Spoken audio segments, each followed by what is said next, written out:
Assalamualaikum warahmatullahi wabarakatuh. Jumpa lagi, kita masih membahas terkait sindrom metabolis atau kegemukan saya.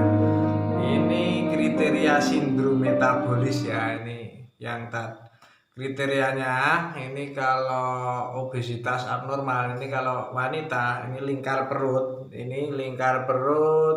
kalau wanita lebih dari 80, kalau laki-laki lebih dari 90 cm ya.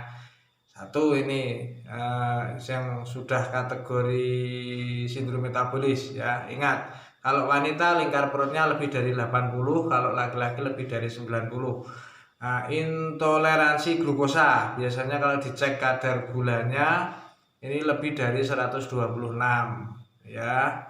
Terus hipertensi, terkait tekanan darah ini 140, pernya ini 90. Nih, peningkatan kadar trigliserida. Trigliserid ini biasanya kalau dicek udah lebih dari angka 175. Terus yang kelima, peningkatan LDL ini sekitar lebih dari 150. Nah, terus penurunan HDL ini kalau pria ini kurang dari 40, kalau wanita kurang dari 50.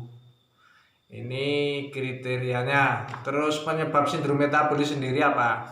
Ya, ini saya sampaikan, penyebabnya adalah kelainan dasar ya. Kelainan dasarnya adalah resistensi insulin. Insulin adalah hormon yang dibuat oleh pankreas yang membantu mengontrol jumlah gula dalam darah. Nah, biasanya sistem pencernaan akan memecah karbohidrat yang dimakan menjadi glukosa.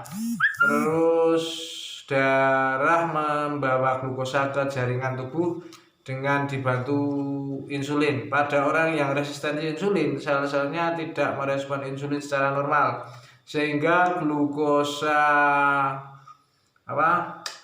pada orang yang resistensi insulin, sel-selnya tidak merespon insulin secara normal, sehingga glukosa tidak bisa masuk ke dalam sel dengan mudah.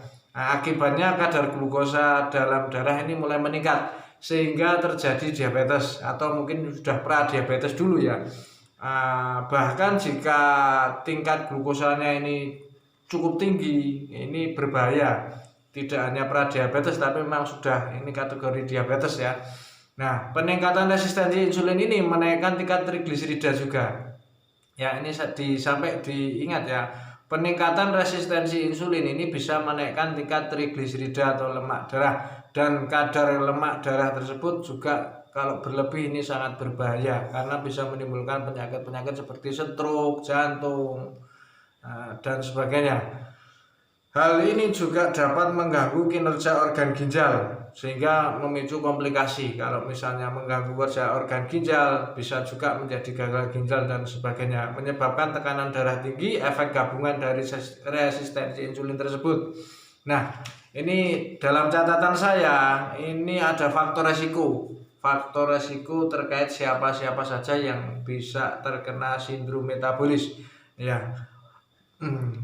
Usia remaja lebih dari 20 tahun ini sudah mulai beresiko tinggi terkait sindrom metabolis ya. Terus ras Asia sangat beresiko ya, lebih beresiko ini ras Asia.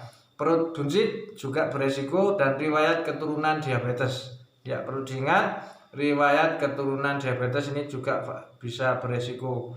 Terus penyakit-penyakit pendahulu terkait hipertensi, penyakit jantung, dan liver ini juga bisa mempengaruhi penyebab-penyebab sindrom metabolis. Dan penyakit hormon ini khusus untuk wanita terkait hormon reproduksi wanita. Nah, sekian yang saya sampaikan terkait sindrom metabolis. Nah, yang akan datang mungkin ada terapi-terapi. Silahkan di subscribe dulu channel ini. Semoga saya tetap semangat memberikan edukasi terkait kesehatan secara alami. Assalamualaikum warahmatullahi wabarakatuh.